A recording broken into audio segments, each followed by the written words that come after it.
বিনা কারণে পড়ুয়াদের বদলির অভিযোগে বিক্ষোভ অভিভাবকদের। ঝাড়গ্রামের শ্রীরামকৃষ্ণ সারদা পীঠে বিক্ষোভ অভিভাবকদের। প্রায় 50 জন পড়ুয়াকে বদলির অভিযোগ। বিনা কারণে বদলি করা হচ্ছে এমনটাই অভিযোগ করছেন অভিভাবকরা। অরূপ ঘোষ রয়েছেন আমার সঙ্গে টেলিফোনে। অরূপ, ঠিক কি অভিযোগ হচ্ছে, কি কারণে এই বদলি? স্কুল কর্তৃপক্ষ তারা কি বলছে? দেখো, এই বিষয়ে স্কুল কর্তৃপক্ষের সাথে কথা বললে তারা মুখ খুলতে নারাজ। তবে ছাত্রছাত্রীদের অভিভাবকদের বক্তব্য, তাদের যেসব স্কুল পড়ুয়ারা ওই স্কুলে দীর্ঘদিন ধরে পড়াশোনা করে আসছে তাদেরকে কোনো কারণ ছাড়া অহেতুক সেই ছাত্রীদেরকে ট্রান্সফার করে দেওয়া হচ্ছে অন্য স্কুলে। আর তারই প্রতিবাদে আজকে ঝাড়গ্রামে যে শ্রী রামকৃষ্ণ স্কুল রয়েছে সেই স্কুলের সামনে বিক্ষোভ দেখান অভিভাবকরা। প্রায় 50 জন ছাত্রীকে ওই স্কুল থেকে অন্য স্কুলে ট্রান্সফার করে দেওয়ার অভিযোগ উঠছে।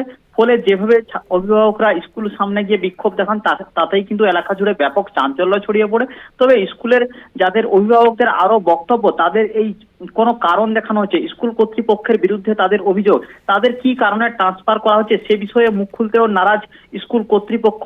আবারও তাদের অভিযোগ তুলছেন, যদি তাদেরকে স্কুল থেকে অন্য স্কুলে ট্রান্সফার করা হচ্ছে সেটা যদি পড়ুয়াদের অভিভাবকদের আগে বলা হতো তাহলে তারা অন্য স্কুলের ফর্ম তুলেও রাখছেন। ফলে এই মুহূর্তে অহেতুক কারণ দেখে ছাত্রছাত্রীদেরকে ট্রান্সফার করা হচ্ছে। ফলে মাথায় হাত পড়েছে ছাত্রছাত্রী থেকে শুরু করে তাদের অভিভাবকদের। ঋষিকেশটা। ধন্যবাদ অরূপ। কথা বলছিলাম প্রতিনিধি অরূপ ঘোষের সঙ্গে।